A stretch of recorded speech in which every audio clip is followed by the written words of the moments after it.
They tell me that I'm never gonna make it. They want me to do something that could make sense. They hate when I keep dreaming I'll be famous, but I don't give a fuck, I'ma keep chasing.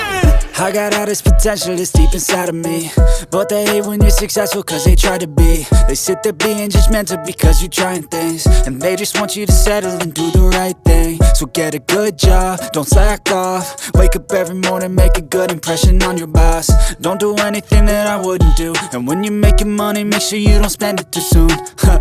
Fuck that, I'll do what I wanna do. I got a different path from everyone, and that includes you.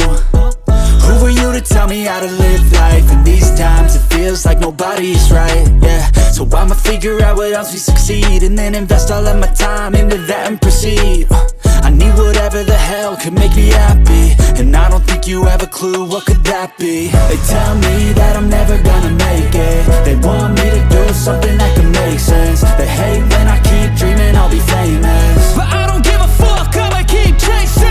They tell me that I'm never gonna make it. They want me to do something that can make sense. They hate when I keep dreaming I'll be famous, but I don't give a fuck, I'ma keep chasing. I think this life could be special if I get rid of the devils. They think that I am a rebel, I think they want me to settle. There's nobody on my level. They think that work is too stressful, I think that work is essential. The grind is all in your mental, and I don't think you understand what I'll go through just to be in control of my life soon. All the negativity